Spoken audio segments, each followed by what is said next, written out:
Hey lovely people, how you all doing?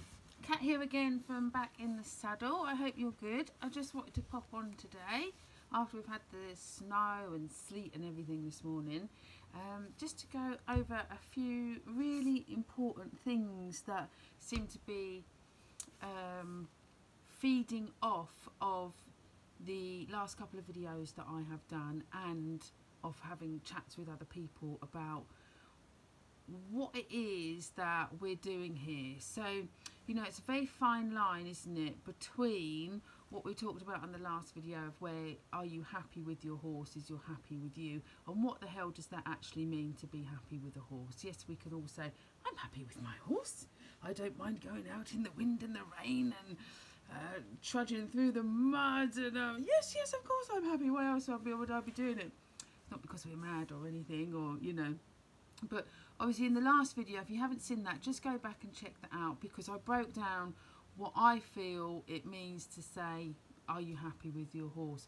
Now from there, what is becoming apparent is, if you're happy with your horse and your horse is happy with you, over the last 3 things that we said in that last video that concludes roughly what happiness is in its simplest form that I could get down for you all.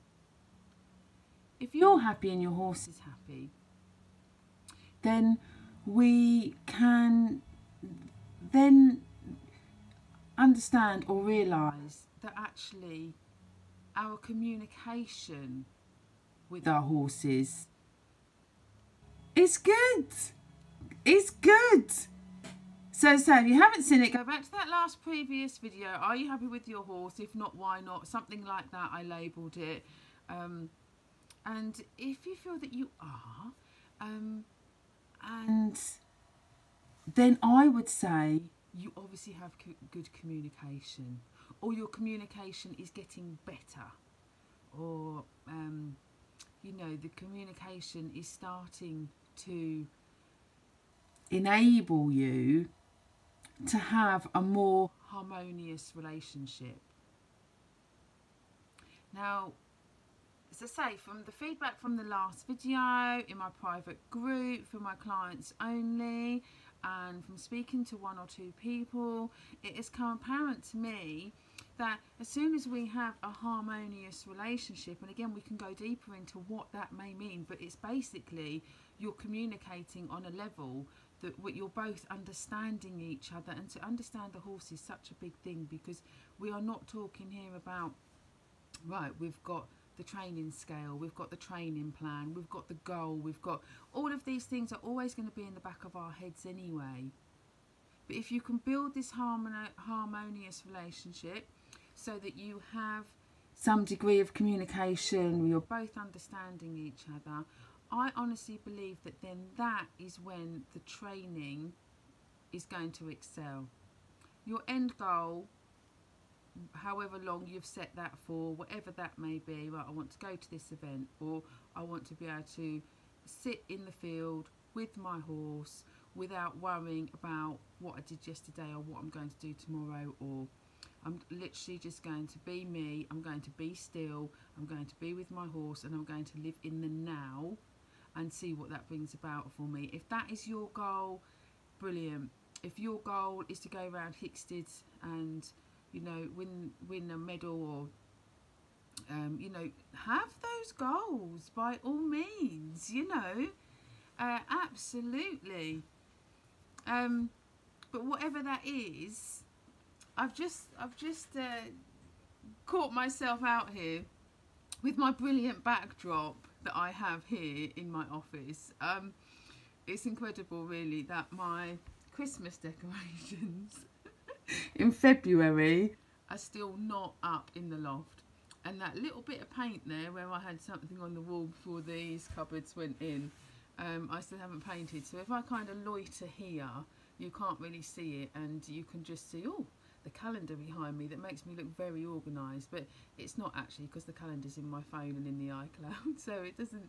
And in fact, actually, I think I put that calendar there to cover up some other marks on the wall where I'd hammered or done something. So I just caught myself unawares there. So what I'm saying is that if you're having this open communication constantly with your horse, and you feel like you're coming into this harmonious relationship, your training, I can guarantee, is going to excel. It will excel, because I tell you for why. If your breathing is good and your intention is clear, and just the way you are around your horse is safe, because you're not thinking about yesterday, you're not thinking about tomorrow, you're in the now with them, and that becomes more and more easier to do the more you practice, you know, like the mindful touch, or are you happy with your horse? This will become more and more easy. And of course, with our horses being fright or flight, or fight and flight, which way you like to word it, I'm actually considering that fright or flight is a lot better, because horses don't often fight, do they? You know, they go into fright like, and the heart dum, dum, dum, dum, dum, dum, dum.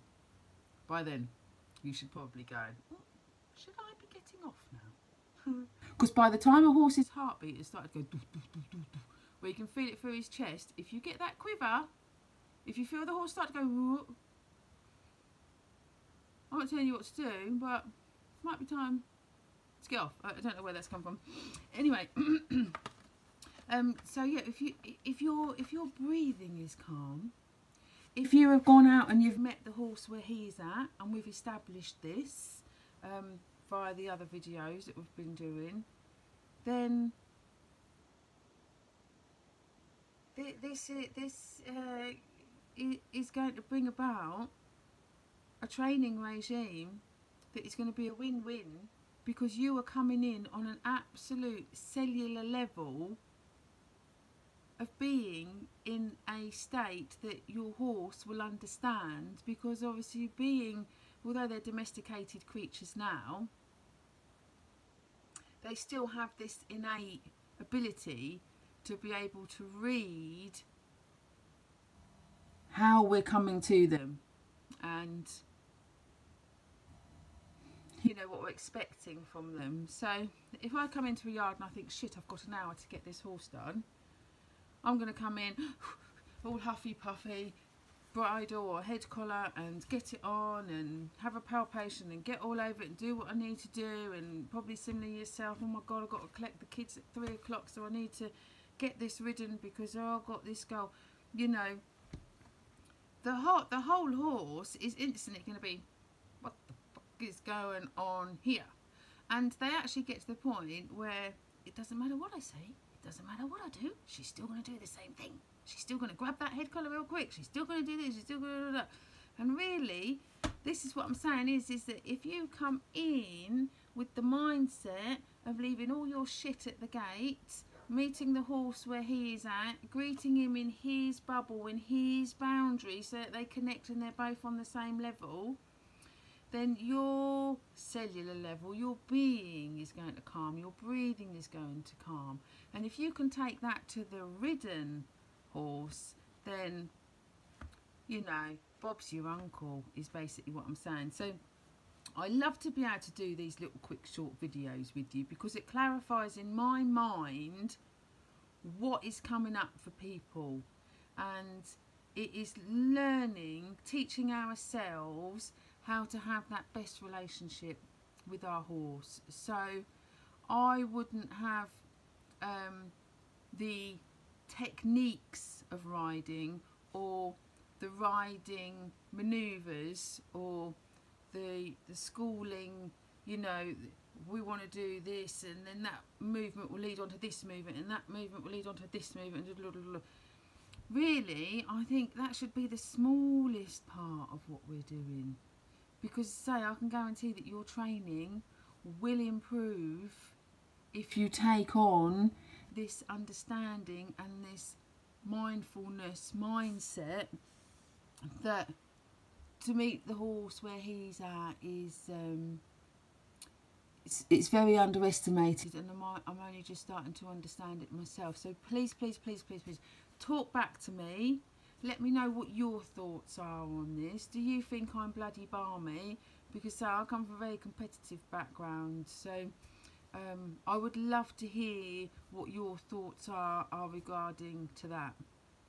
Anyway, I'm telling everybody not to rush about. I'm telling everybody to breathe calmly and do everything. And here I am. I've got to rush about. And I'll tell you what, I won't be getting those bloody Christmas decorations up into the loft at any time soon either, because I gotta go. So lovely to talk to you guys again. Thank you so much for letting me, if you're still listening, ramble like this so that I can come to a conclusion of where we're heading, you know, with the types of horses that we're dealing with and things like that. So cheers, guys. Onwards.